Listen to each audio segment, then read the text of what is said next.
Day 3 of our Portland trip, and we're greeted by sunshine and the sound of gulls.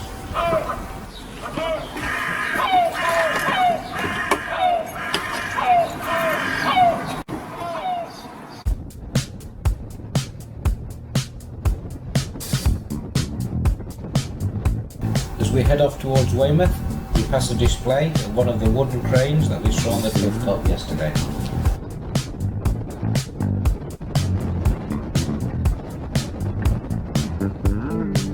A first view of the causeway in Chesil Beach.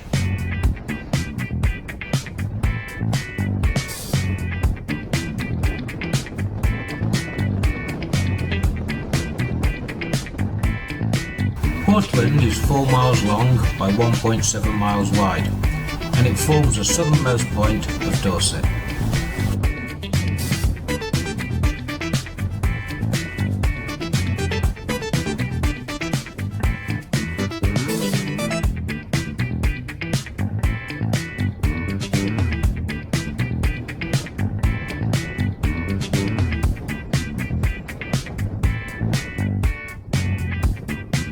Chesil Beach, or Chesil Bank as it is sometimes known, is one of 3 major shingle structures in Britain. It is 18 miles long, 200 metres wide and 15 metres high. Between the beach and the mainland is this lagoon called the Fleet.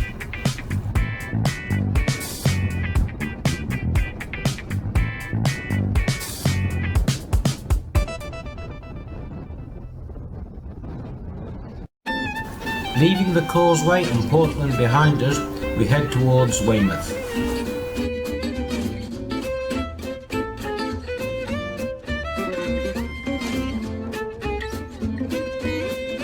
Weymouth is a seaside town about 5 miles from Portland and is in a sheltered bay at the mouth of the River Wey, hence Weymouth. Weymouth. It's the 3rd largest town in Dorset after Bournemouth and Poole.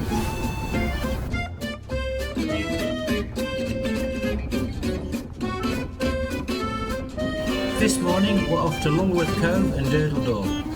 First though, a quick ride along the beachfront at Weymouth. As we approach the front, we see the Jubilee clock, which was constructed in 1887 to mark the 50th year of Queen Victoria's reign. Weymouth's seafront is composed of Georgian terraces, which were built between 1770 and 1855. They have mainly been converted into shops and guest houses. These terraces form a long continuous arc which faces Weymouth Bay.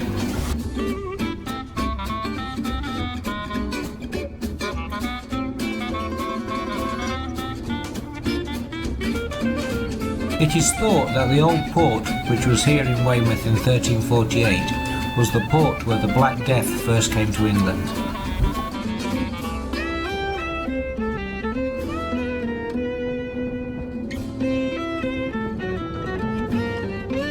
Here we are, arriving at the Pavilion Theatre, built originally in 1908 but rebuilt after a fire in 1958. Next to the pavilion we see the Jurassic skyline, an observation tower on the pier, which opened in 2012. And onward, back along the front, and then on to Lulworth Cove.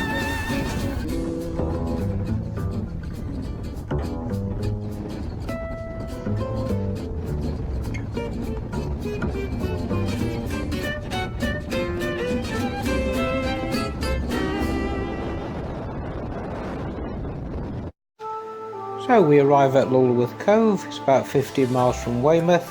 Park up the bike, take off our jackets and go for some fish and chips. After we've had that, we head towards the actual cove to have a look. It's a cove on the Jurassic coast in Dorset near the village of West Lulworth. It has a very distinctive rounded shape and it's considered one of the world's finest examples of such a cove, and it's a World Heritage Site.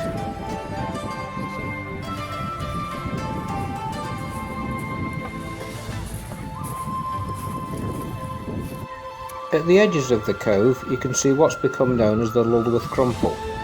This is where the limestone has been folded due to the movements of the Earth's crust about 50 million years ago.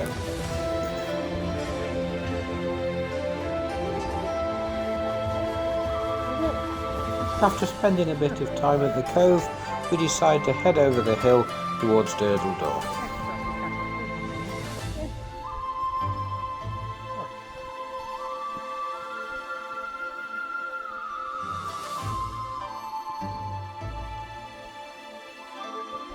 It's about 1.5 miles from the cove to Durdle, with this very steep hill along the coastal path.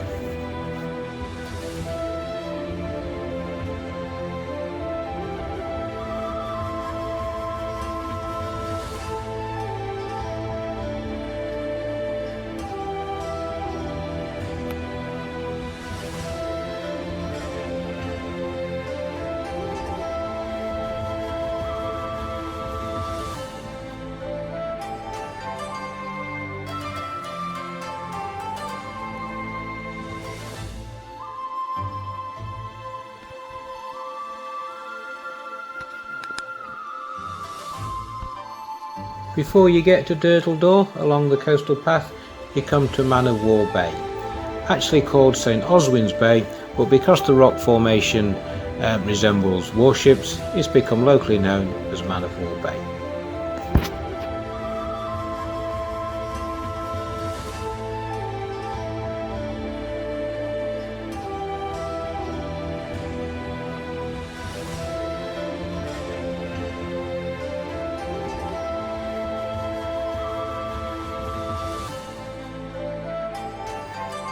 And we arrive at Durdle, which is probably the most famous stone arch anywhere in the world.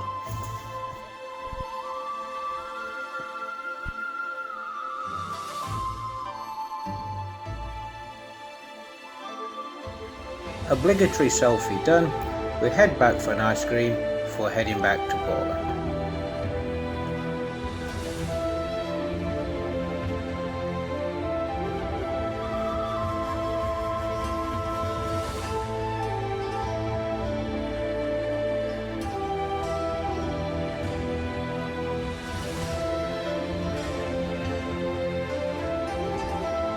As we approach the cove, the clouds seem to be drawing in and rain can't be far away.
Riding back to Weymouth, we go through a few heavy showers, but it's not too bad and we soon dry out.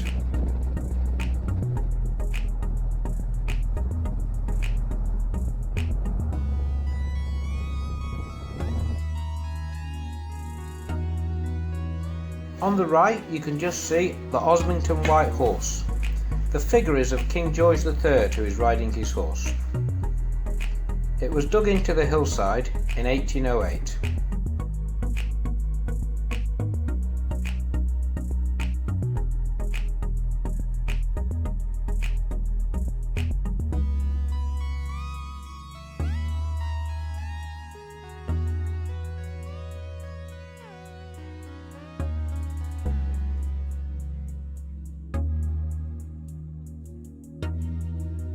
Back along Weymouth seafront again before heading off to the harbour and on to Portland.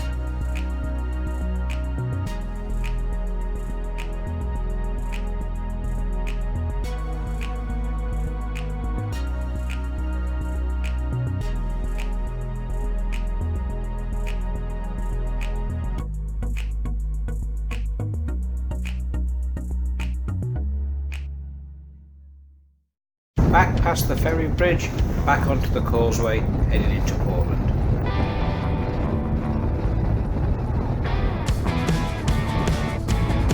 On our left is the Portland Marina, which is an extensive modern marina set into Portland Harbour, which is located on the northeast side of the Portland Peninsula. The name Portland is made up of the words port and land, meaning land by the port. Portland is recorded as early as 1086 in the Domesday Book. Prior to this, it's first recorded as Portlandy in 862.